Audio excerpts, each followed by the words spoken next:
O sino da igrejinha faz Belém, Belém, bom.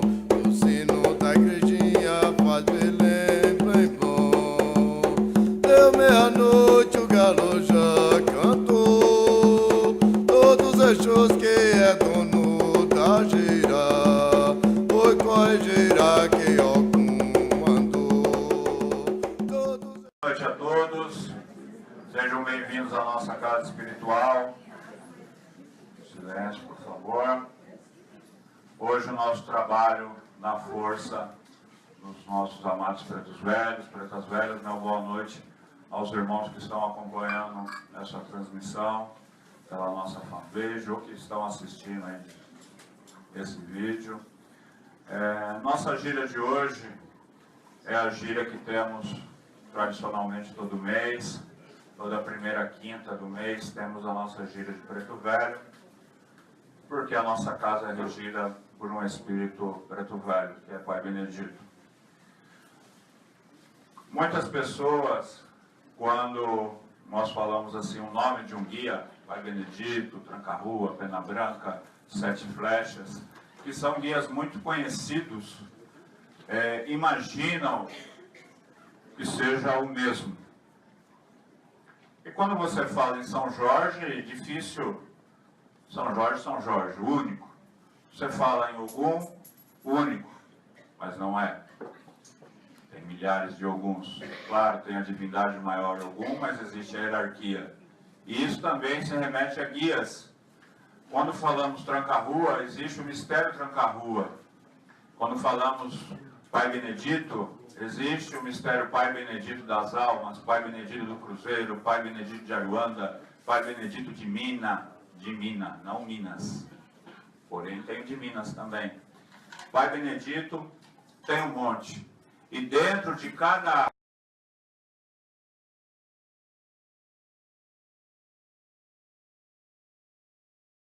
o quê? Muitos funcionários.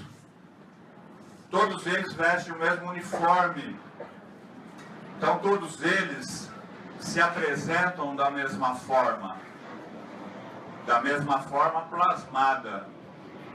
Quando um clarividente vê um Pena Branca,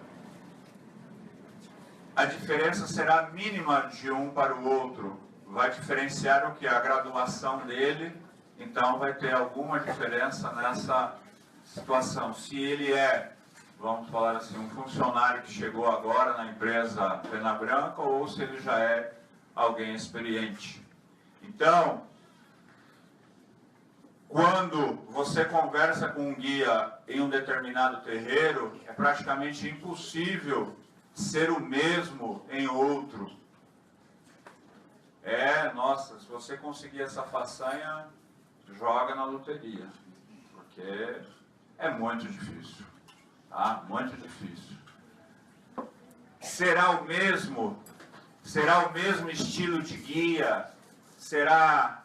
Ele vai lembrar do que você conversou lá com o outro? Não vai lembrar, não vai saber.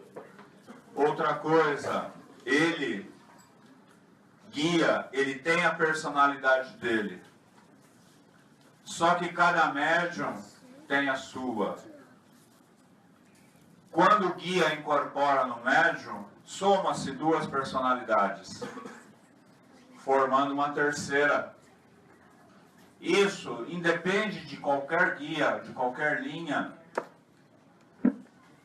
É claro que um guia mantém o estilo dele, a hierarquia vai manter aquele estilo. Mas o médium tem uma grande participação nessa história. O guia vai se servir demais do conhecimento do seu médium. Vai facilitar.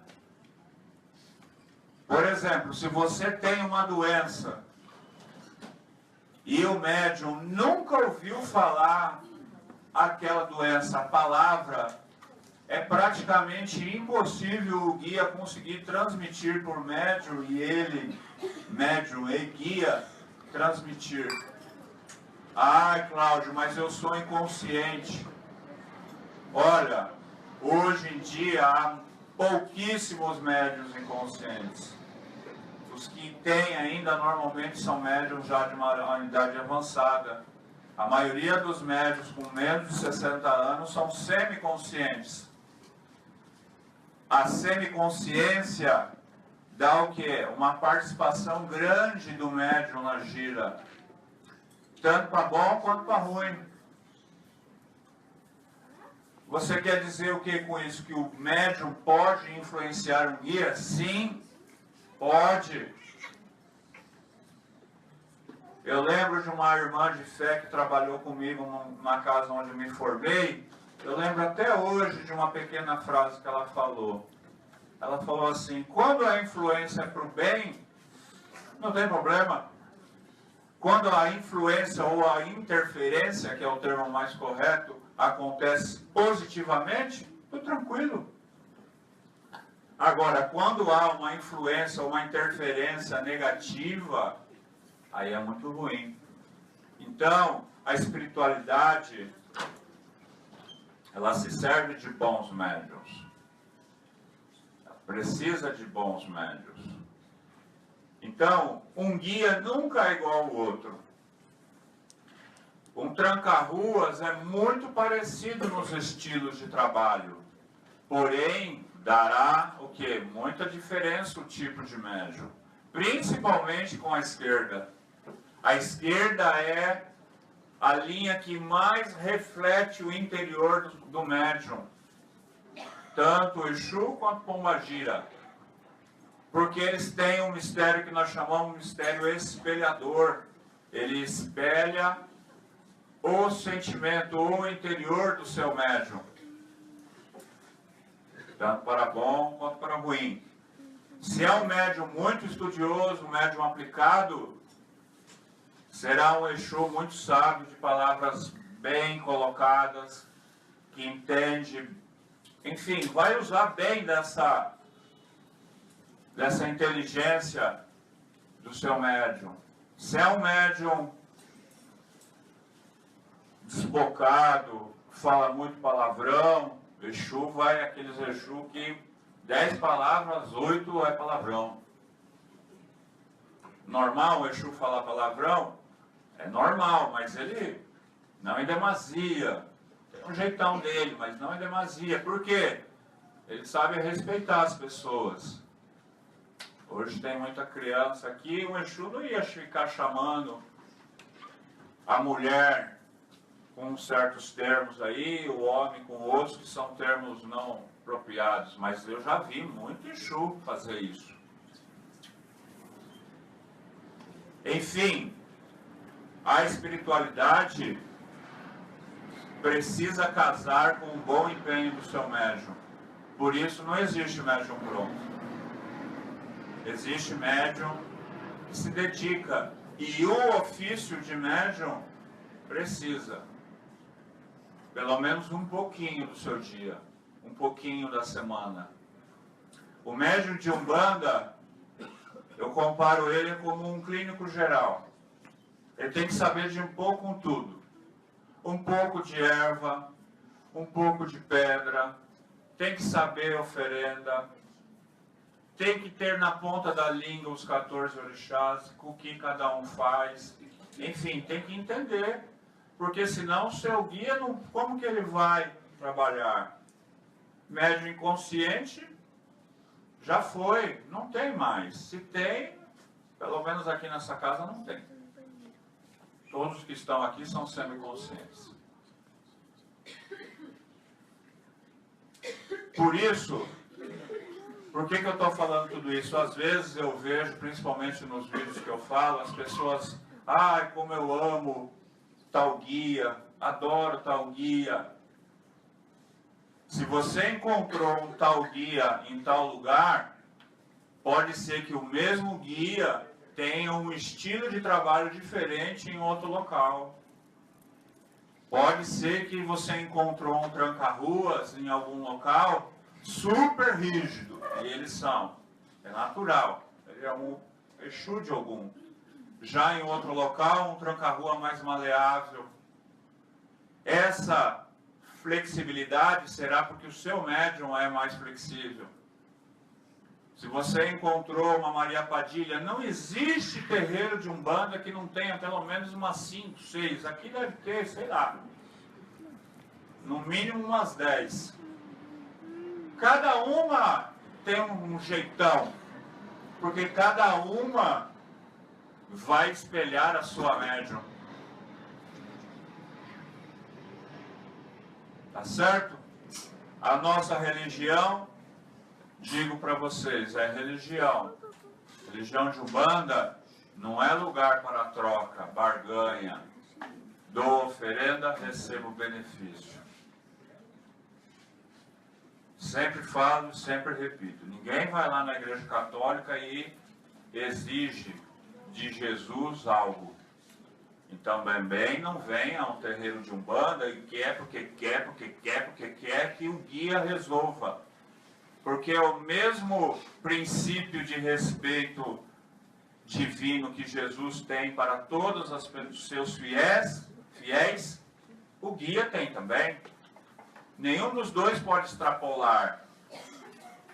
Nenhum dos dois pode fazer algo que não está dentro do permitido por Deus. Porque tanto Jesus quanto um guia de Umbanda respondem a princípios divinos.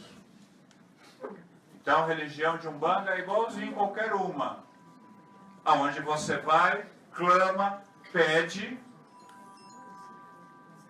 Pode ser que receba, pode ser que não.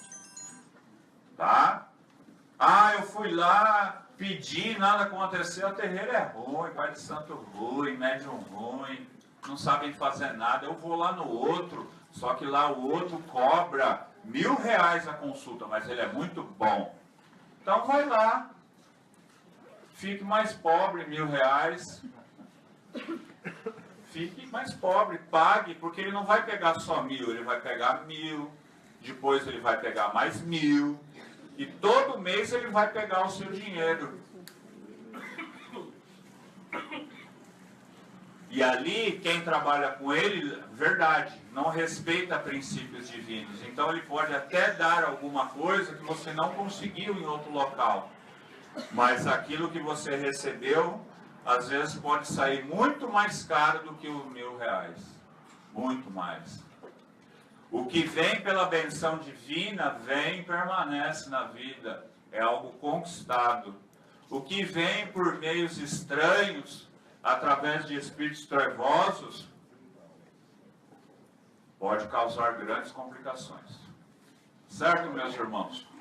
Nossa religião, como falei, igualzinho qualquer uma. Você vai na missa, você clama aos santos, pede a Jesus, pede a Deus.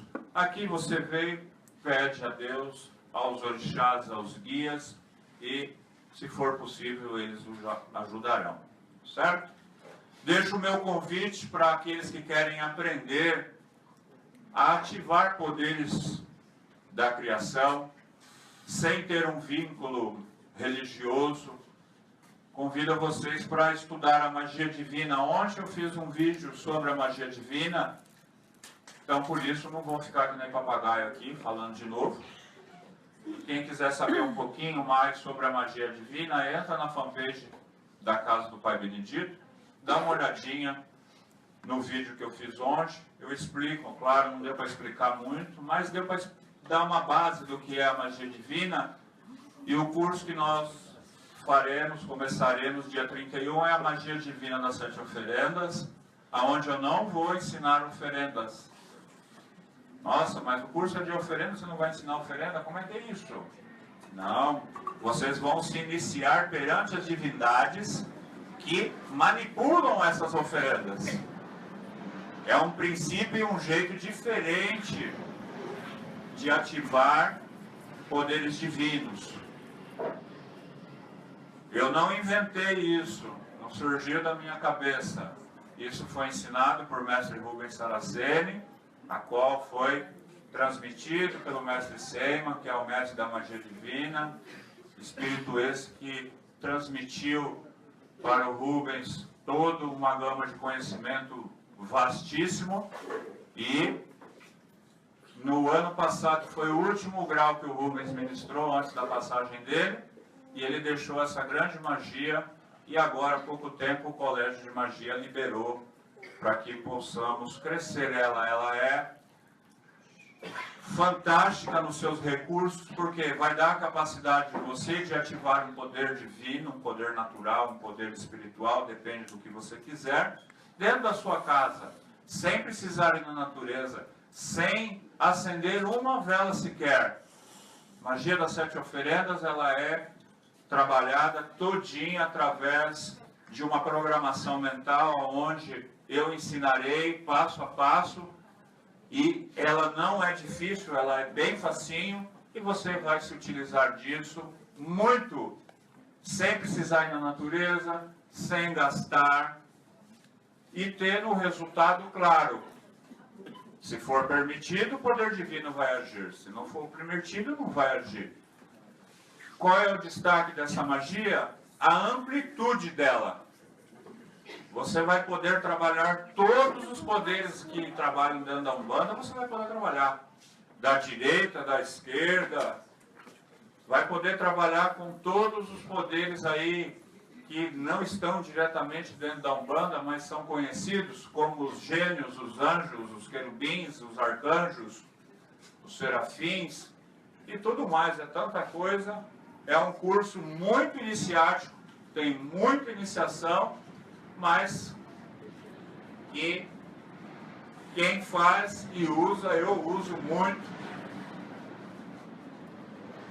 Graças a Deus, muita gente pede ajuda à nossa casa, e a magia divina, para mim, é uma mão na roda. Porque às vezes chega a 30, 40, 50 pedidos de ajuda num dia.